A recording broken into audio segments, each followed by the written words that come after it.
আরে বেটা এত তুমি টিয়া হাই এত টিয়া আমাদের না খারাপ ফোন দিস হাই কিরে বেটা তোর তুমি যে টিয়া হাই তুই কি টিয়া তো এখন দিতি না কেন তুই যদি কাইলের মধ্যে যদি না টিয়া না দিস তুই সাইজ তোর অফিসের মধ্যে যায় এমন অপমান করগুম যেটা তুই জীবনে বুঝতে পারতি এটা কিন্তু মাথা ত্রাইস হরুকে ধরি রোজা রোজা এলে কি তোরা আর এগিন করতে পারিম বা মাথা গরম করতে পারিম এটা বুঝো সাইজ যেটা কইছি এটা কাইলের আগে যদি টিয়া না দিস তো কিন্তু তোর অবস্থা খারাপ হয়ে যাবে হরুকে ধরে কিন্তু রোজা কি রে ইমন রোজা এর আগে কি সব বাপের কাপ সারিয়ে লেবি নাকি যে মিলি শুরু করছে তাদের ফোন টোন দি কিরে কি অবস্থা তো গো তোরা এনে কি এরস কিরে ইমন তুই এত গরম দেই কি হইছে? আরে বেড়া আর করছে বেড়া ১-১.৫ মাস হয়েছে বেড়া টিয়া এত দেয় না আগে ভাগে একদিন করে লইতে আছে সামনে তো আবার রোজা রোজা আইলে তো কিছু করতে পারছে না জানোস না তুই কি রে ইমন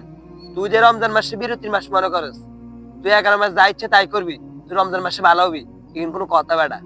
আমরা অনেকে মনে করি রমজান মাসটা ইয়ে শুধু না খাই ধানের মাস, কিন্তু রমজান মাসের আগে যে প্রস্তুতিটা নেওয়া দরকার আমরা কেউ প্রস্তুতিটা লই না। ঠিকই কইছ কিছু ব্যবসায়ী আছে রমজান মাস আইন লাগে বেগিন আটক করে রায় দেয় হেয়ার হওয়ার দিয়ে আবার রমজান মাসে লেগিন আবার বেশি দামে বিক্রি করে হুন ইমন তুই যে মানুষ যে রাগ দিয়েছে এগিন কিন্তু ভালো না রমজান মাস আইয়ে মানুষের পরিবর্তন করার লাগে তুই যদি রমজান আগে তোর যদি রাগে না কন্ট্রোল করতে পারিস তাহলে তুই রমজানের রাগ কন্ট্রোল করতে পারবি হ্যাঁ সবাই তুই ঠিক কইছ, আমরা রমজান আইয়ের আগে যত ক্ষয়ক্ষতি করছি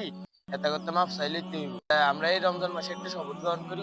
কারো কোনো ক্ষয়ক্ষতি করতেন না। হ্যাঁ মানুষের দড়ি পরিবর্তন হইতে পারে না এটা বলে আমরা রোজার আগের প্রস্তুতি লইতেছি যেন আমরা রোজার মাসে কোনো খারাপ কাজ না করতে পারি তাইলে আয় আমরা এই যে একটা কথা দিই রমজান আইয়ুক বা না আইয়ুক আমরা আর কারো কোনো ক্ষয়ক্ষতি করতে না আসলে তোরা ঠিক কথা কইছ আচ্ছা আমি হবে যে গেল খারাপ ব্যবহার করছি এর ফোন দিয়ে ওই মাপটা চাইবে। হ্যালো বন্ধু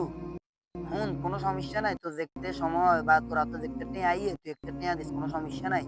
আর তোর লগে যে একটু আগে খারাপ ব্যবহার করছি এটা লারা মাফ করে দিস রে বন্ধু। আচ্ছা ইমন এবার গেছে ভালো লাগছে, এটাই রমজানের আসল প্রস্তুতি। আসেন আমরা আজকে থেকে নিজেকে পরিবর্তন করি আর এখান থেকে নিজের পরিবর্তনটা শুরু করি।